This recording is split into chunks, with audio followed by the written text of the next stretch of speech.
Here we go, here we go, here we go, here we go, here we go, here we go, baby.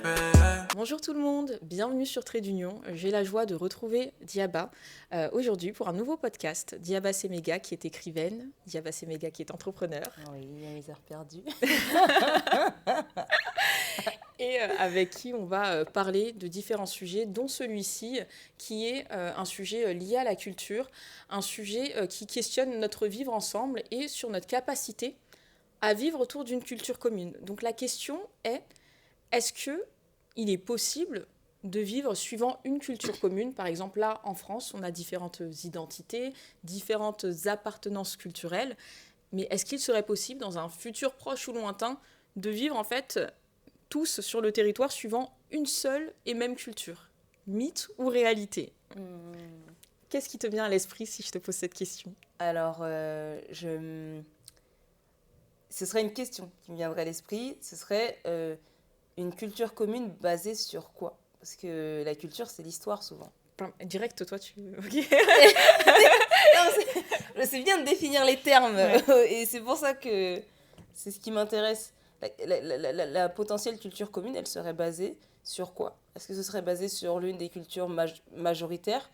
Ou est-ce que ce serait basé sur le fruit de différentes cultures et le brassage culturel qui se serait fait de manière organique et naturelle? Ok. Je ne sais pas si ça changerait vraiment la donne, mais ça peut être intéressant en tout cas de se poser la question. Je pense que oui. Et je répondrai par une autre question. C'est un podcast où il n'y aura que des questions, zéro réponse. Est-ce que selon toi, il faudrait... est-ce qu'il y a un idéal vers lequel il faudrait tendre? Est-ce que c'est vraiment une question qu'on est censé se poser? Est-ce que pour toi, en fait, si on doit faire culture commune, il y aurait un process à suivre? Je pense que la notion de culture commune, elle est un peu floue et c'est pour ça que j'essayais de creuser un peu. En fait, je ne sais pas s'il est nécessaire de construire une culture commune pour avancer. J'estime que, comment dire, tu arrives avec ta culture, j'arrive avec la mienne, on construit des choses. Est-ce qu'il y a vraiment besoin qu'à un moment on se pose et on se dise ça c'est notre culture, c'est plus la mienne et la tienne, c'est la nôtre? Est-ce que c'est vraiment nécessaire de le faire? Et si oui, pourquoi et comment on ferait? Qu'est-ce qu'on ferait entrer dedans? Qu'est-ce qu'on élimine? Là, tu as posé une question juste avant qui semble simple et une remarque qui semble simple. Tu ne penses pas que ce soit nécessaire de faire culture commune? Et pourtant, j'ai presque l'impression que depuis le début de l'humanité, ou en tout cas dans l'histoire récente, cette question s'est imposée dans tous les pays. Et j'ai pas de modèle de population qui aurait fait autrement, qui se serait construit autrement que ce modèle d'appartenance à une identité commune. Mais c'est à ce moment-là, du coup, je me pose la question de l'œuf ou de la poule. Est-ce que c'est les gens qui ont agi d'une certaine manière et de là, la culture s'est dessinée? Ou est-ce que c'est la culture et les gens sont arrivés dans le cadre d'une culture qu'ils ont suivie pour le bien commun, pour ne pas être mis au banc de la société? Est-ce que c'est la culture qui s'impose à l'homme ou est-ce que c'est la culture qui se plie aux habitudes de l'homme? Si je pouvais dessiner le monde, c'est la fille, si je pouvais, j'aurais fait en sorte qu'on soit juste dans la lecture, l'analyse et puis l'action suite à ces analyses. C'est-à-dire que s'il y a un rituel, une fête que l'on faisait et qu'on ne fait plus, de se dire, ok, la culture maintenant c'est de ne plus le faire sans s'offusquer, sans lutter ou quoi que ce soit, et de se dire que la culture se transforme tout le temps. La langue change évolue, tout le temps. Je me rappelle par exemple le phrasé des jeunes quand j'étais plus jeune n'est pas du tout le même que celui des jeunes d'aujourd'hui. Il ne sera pas voilà. Donc c'est très mouvant. La mondialisation, ça change la donne. Les événements internationaux majeurs, ça change les choses aussi. Le Covid, ça a changé plein d'habitudes qui nous bouleversent culturellement. On s'en rend plus ou moins compte parce qu'on est encore dedans. Mais dans, je sais pas, 10 ans, ne serait-ce que dans 10 ans, on aura le recul et on va sentir ce grand écart de il y a eu un monde avant, il y a eu un monde après. C'est vrai. Mais du coup, si toi, tu devais répondre à cette question, qu'est-ce que tu dirais? Alors, je vais essayer d'y répondre de façon carrée parce que ça me rappelle un débat que j'ai eu avec ma cousinière. Je sais pas si elle va regarder. C'était incroyable. Non, mais parce qu'on avait des opinions complètement différentes et c'est bien aussi de découvrir de découvrir sa famille aussi en tant qu'adulte, puisqu'elle est plus jeune que moi, et de la voir prendre position en tant qu'adulte, tout ça. Mais elle me disait, par exemple, imagine, tu es dans le bus et tu en as un qui est d'une origine en particulier, qui s'assoit comme ça, toi t'aimes pas et ça te dérange et tout, mais parce que c'est sa culture, tu dois t'y plier.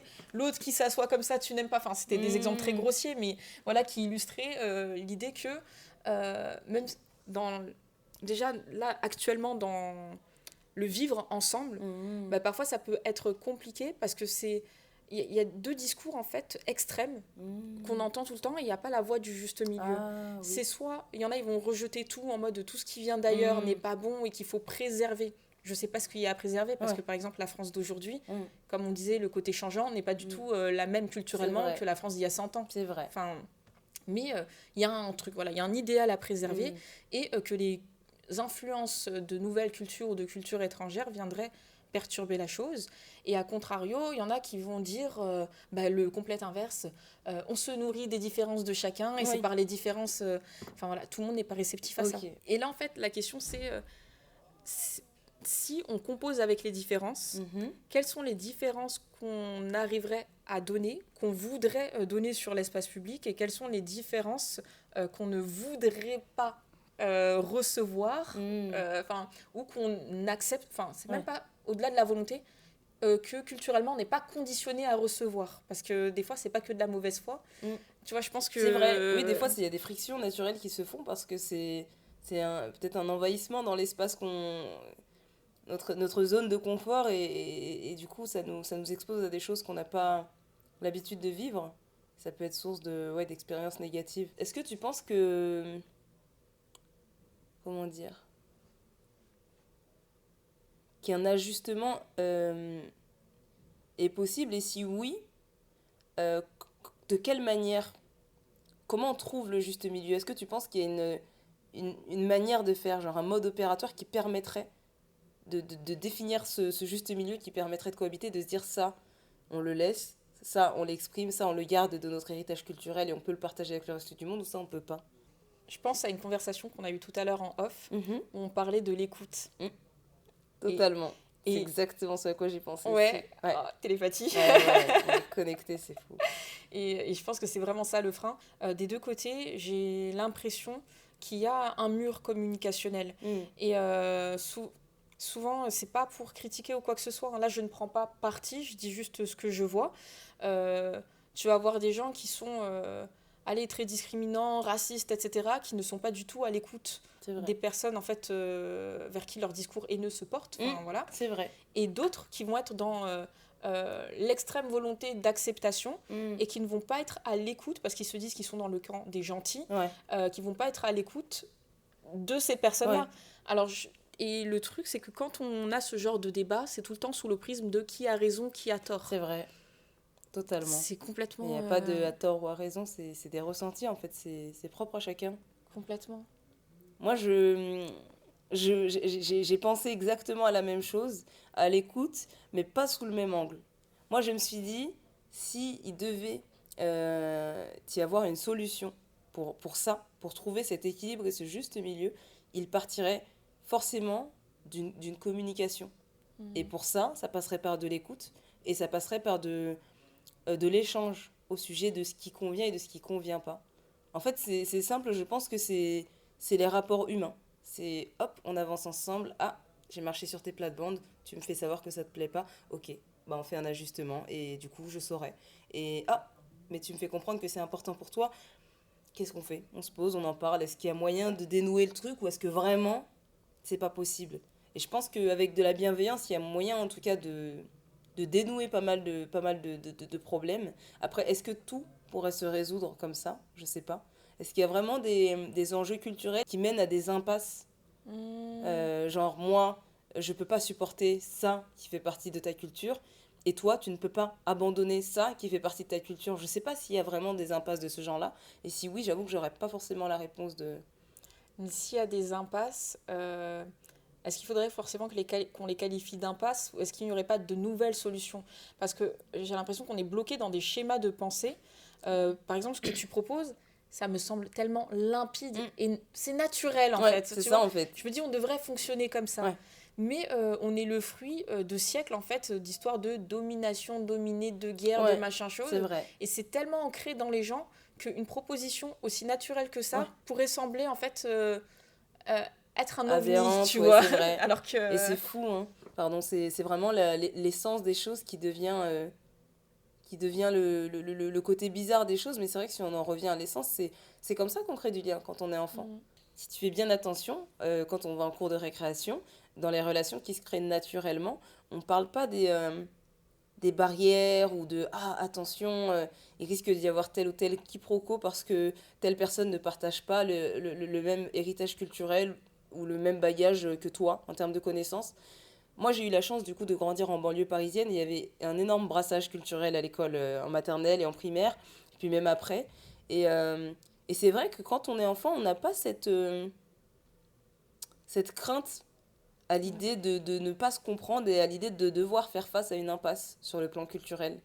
Donc je pense que c'est la construction et ça vient après et ça entre en lien avec ce que tu dis par rapport à l'histoire du monde au final. Mm. Peut-être que c'est ça. Complètement. Et est-ce qu'il y a moyen de faire marche arrière? Parce que là, toi, ton cœur est ouvert. Le mien l'est aussi, enfin je l'espère. Oula, Le vôtre aussi, je l'espère. C'est la fille qui se met en question en direct. est-ce que le cœur de tout le monde est C'est ouvert? Mais il y en a, enfin il y en a plein pour qui ce n'est pas le cas. Et est-ce qu'il y a moyen de faire marche arrière ou est-ce que justement ces personnes-là ne seront pas le frein à l'établissement d'une culture commune? Parce que s'ils sont, enfin peu importe qu'ils soient nombreux ou pas, parce que j'ai remarqué qu'il n'y a pas besoin d'être nombreux en fait Mm. pour bloquer les choses. Mais on en revient au point du coup à la question primaire. Pour moi, l'établissement d'une culture commune n'est pas possible. Pour moi, ce qui est possible, c'est l'acceptation de chaque culture comme étant une culture à part entière. Et de l'acceptation peut se dessiner une forme de cohabitation qui derrière générera indirectement, par le fruit de l'histoire, Mm. une forme de culture commune. Mais c'est pas nous qui allons aller dessiner la culture commune parce que, comme tu l'as souligné, bah, il y a des personnes qui s'y opposeraient et ça empêcherait la culture de se faire. Mais je pense vraiment que ça se fait indirectement en laissant en fait les choses se faire naturellement, mais en s'ouvrant et en acceptant la différence. Pour moi, la culture, elle se dessine sur la base de ça. C'est genre, je sais pas, moi j'ai compris que mon voisin du haut, tous les vendredis, bah, je sais pas, moi, il écoute telle ou telle musique. Et donc, du coup, quand j'entends le piano, eh ben, je sais que c'est son jour et c'est son rituel. Et lui, pareil, de l'autre côté, il sait que bah, quand ça sent telle odeur sur le palier, c'est moi, je reçois des invités, qu'il y a tel plat qui me tient à cœur. Et sur la base de ça, il y a quelque chose qui se dessine et il y a un rythme qui s'agence sur les importances de chacun et le respect de chacun comment dire, pour ce qui lui tient à cœur au vu de son histoire, dont il ne peut se défaire. Je pense pas qu'on construise l'histoire, je pense qu'elle se dessine. Mm. Ouais. Et du coup, tu penses qu'on ne peut pas laisser une partie de notre identité, c'est ça, au profit d'une autre. Enfin, ça ne se dépose pas comme ça sur le pas de Et la non, porte. c'est ça, et je Ouais. pense pas qu'à un moment donné, c'est comme si on se disait, bah, la culture dont on a hérité ou la culture avec laquelle on vit actuellement, elle ne nous convient pas. Hop, on s'en défait et on en dessine une nouvelle. Je pense pas que ce soit comme ça. La culture, on en hérite Et pourquoi on ne pourrait pas la façonner? parce que Pourquoi ce on serait pourrait par pas... essence pour moi autre chose que de la culture. C'est comme. Ce serait comme d'écrire l'histoire. Pourtant, le propre de l'histoire, c'est d'être au passé. Ce serait comme essayer d'écrire l'histoire dans l'avenir. C'est-à-dire de dire demain, ce sera comme ci, comme ça, c'est ça? C'est ça. L'histoire, en gros, c'est, pour moi, hein, l'histoire, c'est au passé, dans le sens où au moment où on en parle, on raconte ce qui s'est produit. Le propre de l'histoire, quand on parle de cours d'histoire, on s'attend à remonter dans l'histoire, dans ce Mm. qui s'est produit. On ne construit pas l'histoire. On n'écrit pas l'histoire au futur. Pour moi, c'est le principe de base de l'histoire, c'est que ça relate les faits du passé. Et pour moi, le principe de la culture, c'est ça un peu. C'est le mélange de tout ce qui a pu se produire. Mm. Et je sais pas si du coup on provoque la culture. Je sais pas. C'est pas comme, je le vois pas comme un verbe d'action en fait. Je le vois comme quelque chose au passé qu'on amène avec nous, dont on hérite, qu'on va transmettre. Mais on va pas le. Quoique. Je me suis emmêlé les pinceaux au fur et à mesure que je parlais. Et je me suis rendu compte que je disais des bêtises parce que je ne sais pas. Je sais pas si la culture, au final, on peut pas la dessiner. Qu'est-ce que t'en penses, toi? Alors, ce que j'en pense, c'est sûr. Attends, je prends 2 minutes de réflexion, enfin 2 Ouais. secondes de réflexion, parce que sinon, c'est sûr, je vais m'en mêler C'est aussi. vrai que je me dis que le sujet nous... Nous Je dépasse. crois que hein. le sujet me dépasse. Hein. Moi, personnellement, je me sens dépassée par le sujet. Je me sens aussi dépassée par la question. Parce que en vrai, est-ce que c'est de l'action, est-ce qu'on le subit?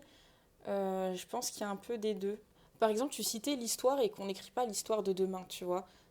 Mais j'ai l'impression que si. Quand tu vois C'est vrai. l'histoire, et ça me fascine, encore une fois, quand on prend du recul sur l'histoire, on ouvre un bouquin, allez, on va prendre une date au hasard, l'an 748. Ok. Voilà. Mhm. L'an 748 qui est étudié en l'an 1142, qui est étudié en l'an 1800, en 1950 et en 2023, on va pas du tout raconter la même chose de cette année-là. Ah, ça Tu c'est vois. intéressant. Parce qu'en gros, suivant nos habitudes, les transformations qu'on a eues au cours des siècles, en fait, on va porter un regard différent et on va le raconter différemment et on va se le réapproprier C'est différemment.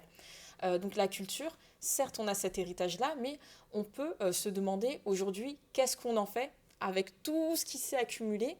Par exemple, ma double culture française comorienne, si je prends l'aspect comorien, les, comment dire, les coutumes, etc., notre façon de le pratiquer en 2023, alors que la fête, c'est la même, l'intitulé Ouais. le même, n'est pas du tout la même chose en fait que ce que nos grands-parents ou nos arrière-grands-parents faisaient. Oui. Et je citais justement l'exemple de mes grands-parents, arrière-grands-parents, qui pratiquent en fait les coutumes de façon différente, Ouais. alors que pourtant, quand je vois mes parents, eux, dans leur tête, ils sont dans la préservation culturelle. C'est vrai. Dans leur tête, ils ont Mhm. respecté en fait l'héritage Ah. qu'on leur a confié. Et oui. Tu vois. Mhm. Mais ils sont dans une époque, dans un contexte qui Qui ne s'y prête pas. exactement Ok. et qui modèle la culture différemment. Donc, Mm. c'est comme un ping-pong en fait. C'est de Ah, l'interaction mutuelle. C'est super intéressant. C'est super intéressant parce que ça me pousse à poser la question de, tu sais, le simple fait de se dire on applique la culture comme une chose dont on a hérité et qu'on doit vraiment reproduire à la lettre. Et ben je me dis, mais à quel moment ça a été ce qu'il fallait, genre? À quel moment ça a été fait par bon sens, on va dire, par rapport à la situation qui s'y prêtait? Quand est-ce que c'est devenu le truc qu'on reproduit pour préserver, pour transmettre, pour enrichir, Ouais. pour représenter? J'ai une idée de réponse, t'en as une? Oui, non, non, mais vas-y, Non, je t'écoute. je t'écoute. Ah non, non, j'ai pas d'idée, moi je te laisse. Là, c'est encore une fois, je parle toujours par rapport à mon prisme, parce que dans d'autres prismes, la réponse s'exprimerait de façon complètement différente. Mhm. Mais quand je vois ce qui se passe dans les diasporas, etc., il y a un déracinement, en fait. Voilà. Et on essaye de recréer des racines du mieux qu'on peut. J'ai l'impression qu'il y a ça. Et c'est à ce moment-là que le bagage culturel a pris un autre essor. Parce que si on regarde par exemple, le pays de tes arrière-grands-parents, de mes arrière-grands-parents, etc., disons que des arrière-grands-parents aux grands-parents, s'il y avait des petites différences dans les pratiques, je pense pas en fait que ça C'était bouleversait autant que ça. l'ordre des choses, c'est vrai. On se disait, bon, bah, c'est le temps, c'est la vie. Oui, c'est vrai. Alors que là, quand il y a la moindre différence, on a l'impression en fait que c'est toute la lignée Ouais. qui se perd, Il y a toute une histoire. Ouais, il y a un enjeu identitaire derrière qui est très fort. Et je complètement. pense que tu as donné le terme clé, le déracinement. Je pense que c'est de là vraiment que tout part. Et c'est vrai que je ne l'avais pas vu sous cet angle. L'idée de se dire, bah, parce qu'au final, quelque part, on se retrouve à devoir se débarrasser de cette culture qui nous tient tant à cœur, et ben on essaie d'en préserver tant bien que mal tout ce qui nous renvoie à celle-ci. Et même les choses les plus insignifiantes, mais au final, c'est ce qui nous rappelle à ça. Et donc, du coup, on se doit de le préserver vraiment comme un trésor, mais précieux, parce que il faut absolument pas l'abîmer, parce que c'est tout ce qui nous reste de notre culture. Complètement. Et dans la question de la culture commune, c'est-à-dire que si nous, on a l'impression de vivre un déracinement, enfin moi, j'ai pas l'impression, mais je me dis que dans mon histoire familiale, je sais que mes parents l'ont ressenti et que quelque part, en fait, j'ai les conséquences de ce sentiment de déracinement. Oui. Mais que d'un autre côté, d'autres personnes de la population peuvent se sentir aussi déconnectées de leurs racines de par toutes ces nouvelles influences culturelles. C'est quelque chose que j'entends. Après, j'entends pas la discrimination, blablabla, vous avez capté. Mais du coup, en fait, peut-être que de l'autre côté, En fait, j'aime pas dire l'autre côté parce que c'est comme si je mettais une barrière, Eh oui, mais que voilà. parce que moi, par exemple, je me retrouve totalement concernée par le déracinement et je me demande si je suis de cet autre côté dont tu... Bonsoir. Je sais pas où est-ce que je me situe. On va venir. Et ouais, je te vois venir. Alors, question suivante. Est-ce Ok. que toi, tu te sens déraciné ou plutôt, par rapport à ce que tu as dit tout à l'heure, dans quelle mesure tu te sens déraciné? Euh, Je dirais que oui, je me sens déracinée et par rapport à la mesure, je dirais vraiment sous l'aspect de la culture qu'on a abordé, qu'on a évoqué un peu plus tôt. J'ai le sentiment d'avoir autour de moi des personnes qui ont hérité d'une culture d'une manière telle que ils comprennent en fait le sens et la profondeur et ils peuvent remonter dans leur histoire. Typiquement, la semaine dernière, je parlais avec quelqu'un avec qui je suis en formation et il me disait qu'il connaissait tout son arbre généalogique. Wow. Il connaissait, en tout cas chez lui, il savait où chercher, d'où venaient ses descendants, ses grands-parents, ses arrière-grands-parents, où est-ce qu'ils avaient vécu en France. Et ça, c'est fort. Et c'est en ce sens-là que moi, quand je me compare et que je me mets en opposition, bien que mes parents ils aient fait un travail énorme pour me transmettre là d'où je viens et ce dont j'ai hérité, et ben, j'ai le sentiment que il y a une partie à laquelle je pourrais jamais avoir accès. Et c'est en ce sens-là que j'ai le sentiment d'être déracinée. Pourquoi ne pourrais-tu pas y avoir accès en posant la question à tes parents, tu n'aurais pas des réponses? J'aurais des réponses, mais je pense que c'est un exemple parmi tant d'autres. Le rapport à la langue, par exemple. Ma langue maternelle que j'ai appris et que maintenant je comprends, mais que je parle beaucoup moins bien que ce que je comprends et qui a tendance à se perdre au final parce que je ne la pratique pas au quotidien. C'est aussi ce genre de choses qui me donne le sentiment d'être déraciné. Ou typiquement, le fait d'avoir un... on me dit souvent que j'ai un vocabulaire riche et du coup ça me permet d'avoir des échanges très profonds avec des gens. Et ben le fait d'avoir hérité de ce vocabulaire ici, en France, de par la culture que j'ai acquérie ici en France, ça fait qu'avec mes parents, j'ai pas le vocabulaire aussi développé dans ma langue natale. Je peux pas avoir des discussions du niveau de profondeur que j'aurais aimé avoir avec mes parents. Ça, par exemple, ça va générer chez moi le sentiment d'un déracinement. Parce que la langue dans laquelle ils philosophent, c'est pas la langue dans laquelle moi j'ai appris à philosopher. Ouais. Et techniquement, il n'y a rien qui m'empêche de le faire. Mais naturellement, c'est pas ce qui s'est fait.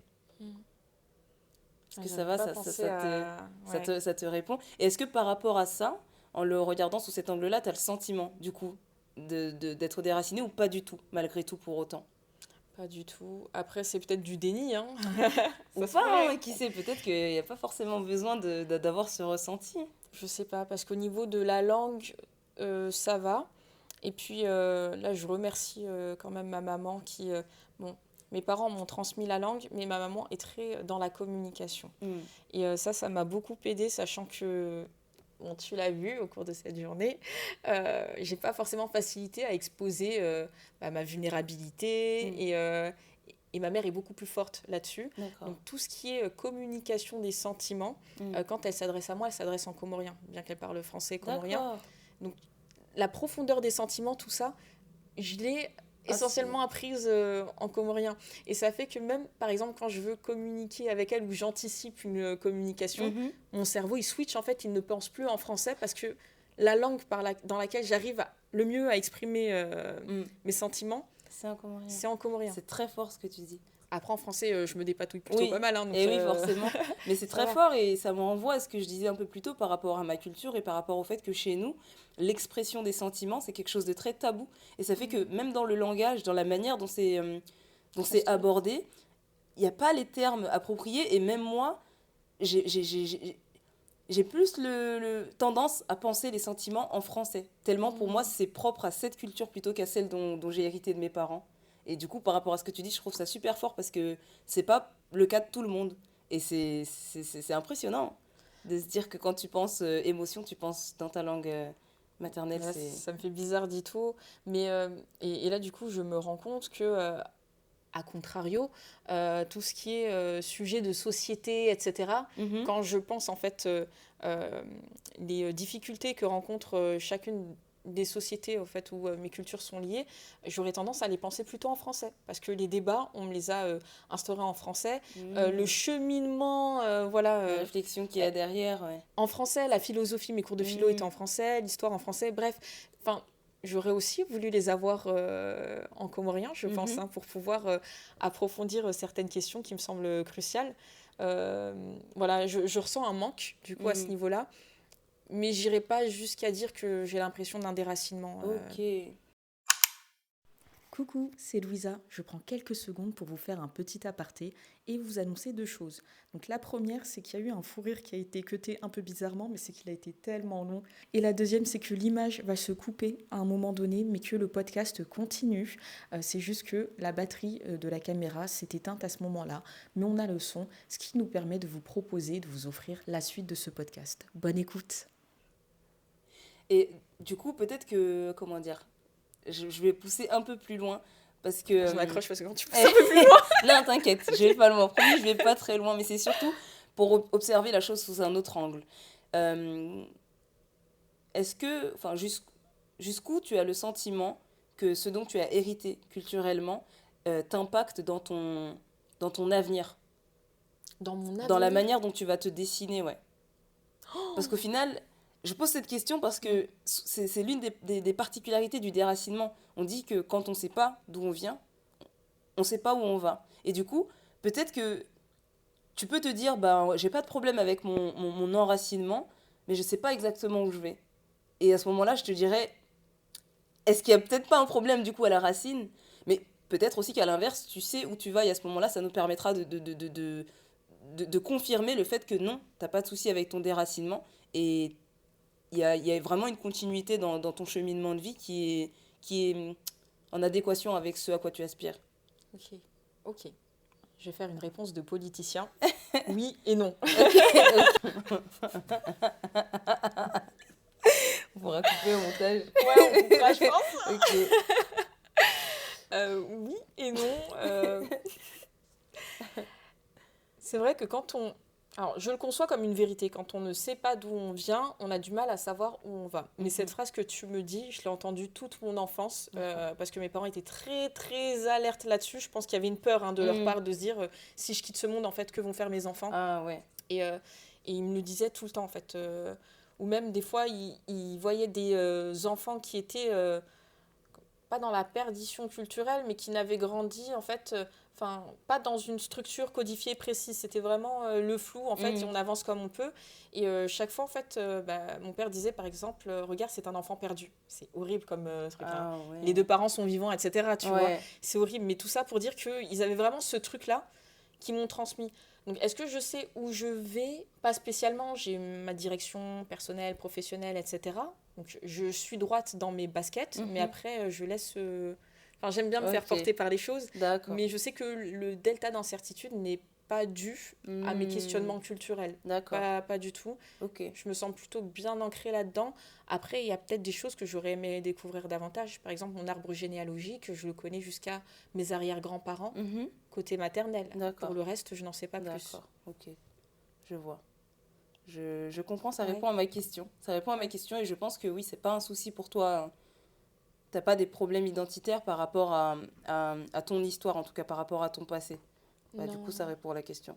Bah, dans mon cas, pour le coup, je pense pas que je pourrais être facilement déstabilisée parce que je pense que j'ai un certain niveau de conscience de qui je suis et de ce dont j'ai hérité. Pour autant, je dissocie ça du déracinement.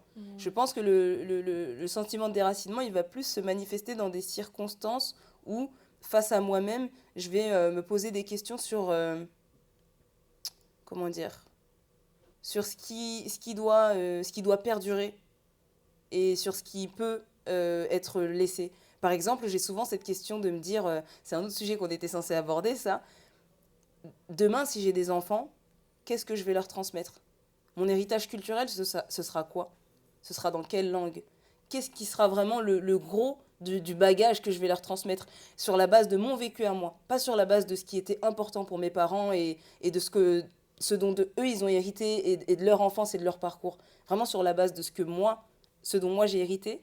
Et c'est là que je me dis, je sais pas si je vais pouvoir leur transmettre des choses où je pourrais leur dire, eh ben tu vois, Ma fille, peut-être je te transmets ça parce que moi-même je faisais ça, et ta grand-mère, et sa mère aussi, et un tel et un tel. Je pense que j'ai l'impression en fait que ça prendra. Il y a énormément de choses qui prendront racine au moment où moi en fait comment dire, je les admettrai, quoi, pas avant. Hmm. Et est-ce que ça aura un impact négatif sur ton cheminement? Parce que tu m'as l'air quand même d'avoir des constructions solides, Mhm. tu vois, dans tes réflexions, dans ton incarnation. Enfin, tout ça, ça s'est fait Oui. malgré le déracinement. Donc, est-ce que c'est Eh oui. vraiment... Non, je pense que, comment dire, c'est la vie qui suit son cours. Je pense qu'il faut vivre. Il faut savoir vivre avec son temps, et il faut savoir lâcher prise. La vie, elle se dessine comme elle est censée se dessiner. Et si le déracinement, il a opéré, c'est qu'il y avait une raison, je me dis. Et donc, du coup, quelque part, je trouve ça triste. Mais si jamais on devait avoir cet autre débat sur la nécessité de préserver son héritage, moi, je pense qu'il faut laisser. C'est en ce sens-là que je disais par rapport à la culture qu'il faut la laisser se dessiner d'elle-même. Hmm. Et c'est comme si demain, je voulais absolument transmettre la langue, comment dire, mon dialecte à mes enfants, mais que dans leur vie, au quotidien, dans leurs interactions humaines, ils s'en servent pas. Hmm. Les langues mortes, elles meurent comme ça, je pense. C'est pour Ouais, ça qu'on les c'est vrai. appelle des langues mortes, c'est qu'au bout d'un moment, il n'y en a plus besoin. Et après, ça devient des vestiges du passé. Et je pense qu'il faut accepter, en fait, de laisser au passé ce qui appartient au passé, même si des fois, c'est difficile de s'en détacher. Parce que ça implique d'accepter derrière que ce que mes parents peut-être ont mis tant de mal à essayer de préserver coûte que coûte en quittant tout ce qu'ils avaient de plus cher pour se construire ici, bah, ça s'est peut-être perdu. Hmm. Ça revient à l'admettre en fait. Je pense qu'il faut. Je sais pas si c'est bien ou mal, mais je pense que c'est une réalité, c'est un fait. Est-ce que tu ne trouves pas qu'il y a quand même une sélectivité dans ce qui disparaît et dans ce qui reste, tu vois? Parce que le problème, il est peut-être aussi là, de se dire, en fait, ça disparaît, mais à Parce cause que de ça a été... tel ou tel Ah. facteur. Donc ce serait pas une sélectivité comme une sélection naturelle, mais ce serait quelque chose qui serait programmé. Programmé ou quasi imposé. Alors, je vais prendre l'exemple, par exemple, en France, il y en a plein qui luttent contre les anglicismes, tu vois. Oui. On protège la langue, etc. Il faut pas que le français s'américanise ou Ouais. s'anglicise. On pourrait se dire c'est l'ordre naturel des choses. En fait, on subit tellement d'influence mondiale Mhm. avec nos portables, etc., qu'on est amené dans notre langage à le transformer naturellement Mhm. pour adopter certains codes d'ailleurs. Donc, est-ce que là, en France, on devrait se dire bon bah laissons faire les choses en fait et il faudrait pas lutter, tu vois? Enfin, Oui, alors moi je pense deux choses. Je pense que quelque part il faudrait, oui, laisser les choses se faire naturellement, mais pour autant il ne faudrait pas rejeter. Il faudrait être dans l'acceptation des choses telles qu'elles sont. Et il faut, à mon avis, il faut laisser les choses se gommer d'elles-mêmes. C'est-à-dire que si par exemple je n'emploie pas je sais pas, ma langue maternelle, le soninké, au quotidien parce que bah, dans mes interactions, en fait, il n'y a personne qui parle le soninké, c'est un fait. Mais si demain, je décide de porter des pagnes parce que j'ai toujours vu ma mère porter des pagnes et que ça me tient à cœur, c'est un autre fait. Et en fait, il faut être capable d'accepter l'un comme l'autre. Il ne faut pas encourager le fait de perdre une partie de ma culture et s'opposer au fait que je désire la conserver à un moment où je peux le faire. hmm, C'est ça en fait. Je pense que ça se dessine de soi-même de par l'environnement et il ne faut pas s'y opposer. Est-ce que tu vois? je vois. Et qu'est-ce que t'en penses? En fait, j'ai l'impression que j'ai pas creusé ma question Ah, assez loin. ok. Mais ta Bon, réponse était très, creusons. très, très profonde. Là, par exemple, dans l'exemple de l'anglicisme, etc., la peur qui est manifestée par les Français qui sont contre Mhm, voilà, cette anglicisation, enfin, je sais pas si mhm. voilà, cette J'ai américanisation j'ai de la compris. langue. Ouais. Bref, ceux qui sont contre, en fait, voient un outil de domination dans la langue, tu vois. Donc, Ouais, quelque part, si je veux préserver mon patrimoine, c'est pas tant pour ce qu'il est en lui-même, en fait, d'accord. c'est plutôt pour lutter contre une attaque extérieure, une invasion extérieure. Là, j'utilise des mots très très Ouais. forts, volontairement. Est-ce que dans le fait de laisser de mettre les choses dans le passé, en fait, du coup, c'est pas comme capituler? Peut-être que c'est comme capituler, mais dans ces cas-là, moi je dirais s'opposer à, c'est une chose, mais comment ça se manifeste? C'est-à-dire, ok, les gens mettent des mots anglais, on n'est pas d'accord. La question c'est qu'est-ce qu'on fait pour que les gens ne le fassent pas? Parce qu'il suffit pas d'être pas d'accord. Et je pense qu'on on n'a pas fini d'être pas d'accord. Et en vrai, ça servira à rien parce que ça n'empêchera pas, en tout cas, l'histoire de suivre son cours. Après, si derrière, il y a des mesures qui sont prises pour réintégrer certains termes qui ont disparu de la langue française et qu'il y a vraiment un élan qui se fait, qui permet qu'il y ait un courant contraire et qui permette du coup de freiner l'anglicisme des mots, je dis pas non. Mais en tout cas, être contre, en soi, c'est pas être dans l'action. C'est tout ce que je dis. Ok.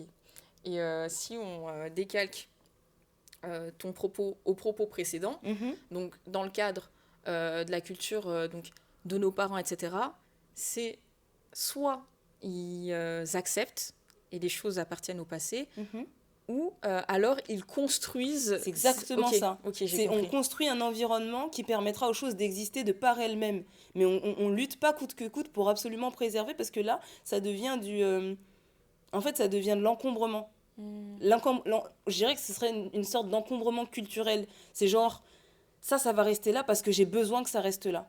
Parce que je veux que ça reste là. Parce que je veux que ça perdure. Mais ça n'a plus aucun intérêt. Et l'environnement, il évolue par rapport à ce qui est nécessaire. C'est ça comment dire, comment on appelle ça moi j'ai oublié, la sélection naturelle. Ce qui est inutile, c'est voué à disparaître. Si tu veux vraiment qu'on s'en serve, il faut que ce soit utile quelque part. Et je pense que c'est pas, je pense que c'est pas pertinent en tout cas que d'aller à contre-courant de cette sélection naturelle qui s'opère sur le plan culturel. C'est ma perception des choses. Sur ce, je pense qu'on va arrêter ce podcast ici. On a évoqué énormément de choses. J'espère que ça vous a plu. J'espère que ça vous a motivé aussi à prendre l'initiative aussi de chercher davantage d'informations, à prendre aussi l'initiative d'écouter nos autres podcasts parce qu'on a évoqué et on va évoquer énormément de sujets qui potentiellement pourront vous plaire. D'ici là, je vous dis à très bientôt sur Trait d'Union et je tenais à te dire encore une fois merci beaucoup Diaba. Mais merci à toi Louisa pour cet accueil. À bientôt. Bye.